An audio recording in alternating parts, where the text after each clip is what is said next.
People, deluded. Now, in 48 hours on Saturday, 5:30, we obviously play Liverpool at Anfield. We know it's going to be a tough game. We know it's going to be a tough game. What more can I say? At this point, you've probably seen my preview. You've just about seen everything. You've got your own opinion. So I'm not going to harp on about what doesn't need to be said. But I'm been stuck here all night and just for the last couple of days, really, trying to think of tactically how we play against Liverpool. Because you know, first and foremost, their fullbacks are going to get in behind. We know their wide men are going to, their front three are going to do their thing. They've got an industrious midfield that will always go and support. And they play quite a high defensive line. This could be one potential area for us to look at if we can sit in. Like you've seen us, we've got a 3-5-2 here. If we can sit in, soak up pressure and hit them in the break, because Lacazette's not the quickest, but you'd back him in a foot race against Joe Gomez. Maybe not Van Dijk, but then you've got Aubameyang. So that's potentially an area. Obviously, like I said, we've got a 3-5-2. The big problem in regards to a 3-5-2 is these men here specifically. Are you going to go with wingers or are you going to go with fullbacks? If you're going to go with fullbacks, so it's typically a back five, I'd be with that, and then it's down to our defence, our midfield to support them and whatnot, people. But that's for another case, and admittedly, I won't go three at the back, people, because on one hand, if we go with fullbacks, it should be 2v2 situations now when their fullbacks overlap, and if our midfield do their job and defend out wide, like I said in previous vids, we've got half a chance, people. Do you get it? You can see it all coming to shape here, innit? But I don't know, people. If we go with fullbacks, if we go with fullbacks in them positions, we obviously lose a lot going forward. I know Maitland-Niles can go forward, and I know Kolasinac and Monreal aren't slouches in that regards, people. But you get the point. Put these guys back up here, because that's where they belong. There's my midfield. This is the only thing I hate about the tactics, putting these things back, people. So 3 at the back isn't going to work, people. Or if you go with wingers, no, in fact, not what I was going to say about wingers. Again, maybe it could be shoehorning an Ozil or Dani Ceballos here. Again, don't get hung up on the names. I say shoehorn them is because in reality, they're likely to come inside. If they come inside, then we've got an extra man in midfield to help us. I guess it'll be down to Aubameyang or Lacazette to help cover that hand side.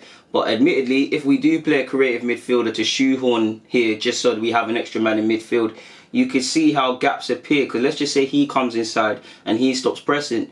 The fullbacks, again, is 2v1 situation. So potentially 3 at the back. I've gone with 3-5-2, but I've experimented 3-4-3. I'm not a fan of 3-4-3, at least in Arsenal's case. Anyways, people, to be fair with you. No, what am I doing? I was about to move into something else. What was I going to say? Before I move on, I wanted to highlight our midfield, people. I wanted to speak purely about our defence. Our midfield, sorry. And there's a bit of options we could do. The Jose Mourinho in me wants Torreira to play here. Even a Callum Chambers and Torreira here. Because like I said, if we go 3 at the back, people, if you've got Torreira and Callum Chambers who are a bit more defensively switched on, you've got, let's say, Ceballos to give us something. And our strikers press from the front. We've got a good structure to counter-attack. And we have seen elements of counter-attack in our play. I must admit, people, I am flirting with the idea of potentially playing Callum Chambers in midfield, people, and again, I don't think it will be the thing. 3 at the back isn't for us, people. It isn't. So let's move to a back 4. You lot know me, I'm a 3-4-3 man by trade. That's what I believe in. This would be my formation, so I've got to plug it, people. 3-4-3 would be me, but again, someone probably misses out. I would probably go with Aubameyang, Lacazette, and probably Reece Nelson, purely because I've said Lacazette, I want Lacazette and Aubameyang to play on one hand, but on the other hand, I'm thinking between Pepe, Aubameyang and Lacazette, one of them or maybe 2 have to be left on the bench in case things are not going our way and we can change things. Nelson didn't have the best of games in his last game, so he might not start. But again, we could shoehorn a creative midfielder out here so they come inside. But again, I've already spoken about that. I will go 4-3-3 in Lacazette, Aubameyang and Pepe, despite of what I've just said. Midfield, I'm going with Torreira. I'll go with Torreira, to be fair with you. Could it be Torreira, Chambers and Ceballos? I would probably go with Torreira, Ceballos and Xhaka, to be fair. That would be the midfield three. And the defence is standard. Maitland-Niles right back, Monreal left back for me, Socrates and David Luiz. In fact, even potentially, I don't want to go back to the back three, but just on a quick one, people. What if it's a back three thing, but our midfield is Torreira, Luiz and Xhaka or Ceballos or whatever, it'll probably be Xhaka. But you've got Luiz here, you've got Torreira here, and you've got Ceballos to do up the creative role. Do you get it, people? I'm not moving to the other defence. I just want to focus on the midfield three if we did go three at the back. Surely there's options to be had here now. You could even float the idea of Chambers in there. So we'll see how that one develops, people. But like I said, 4-3-3 would be me. What else have I got? There's also this 4-3-1-2, which I'm actually keen on the idea, people. Like, instead of it's obviously it looks like a 4-3-3 because it's not to scale, but you've got someone in the hole there.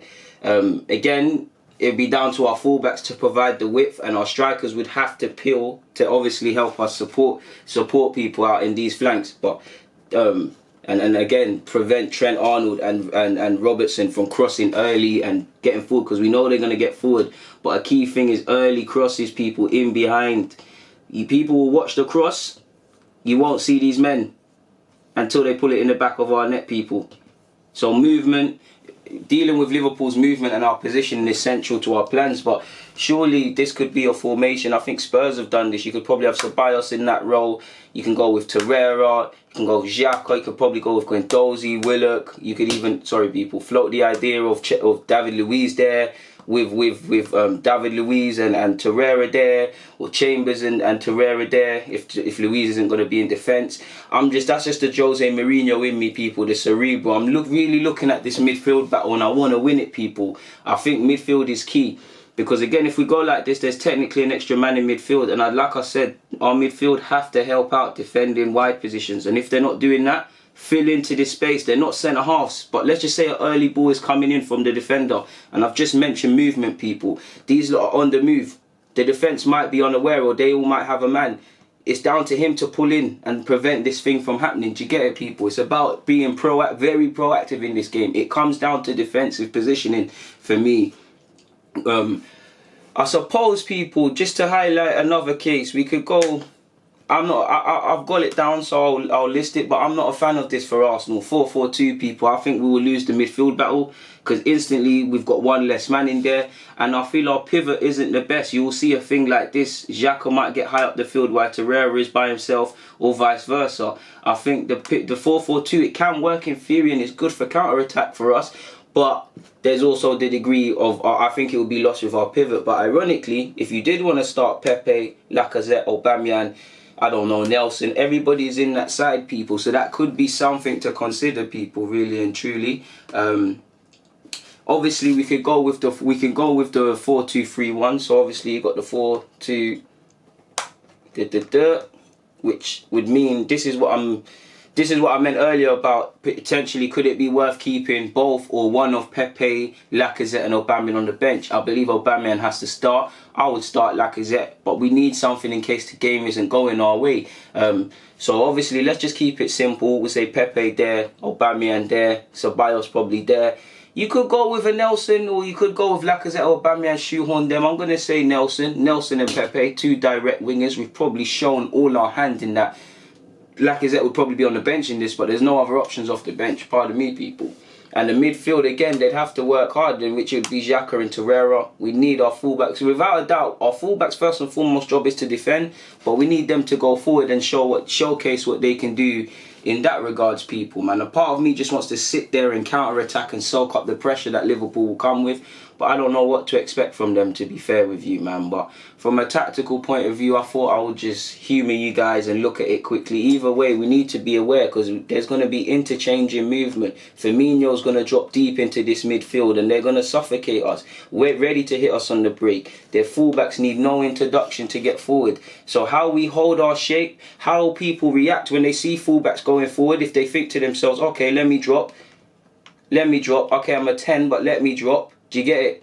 They play a high line, so Aubameyang, come on. It's coming down to what we do. Like I said, if midfielders see men unmarked, it's down to how they go and cover that. This is a game for fine margins, people. I don't need to tell you lot what's at stake, because you lot are intelligent enough to work that out. On that note, though, I think I've humoured you guys enough, so I'm going to keep it moving. People, stay safe. Deluded, as you know, I'm out. Thank you for watching. Comment, subscribe, and do the rest, please. It's always appreciated. I'm out.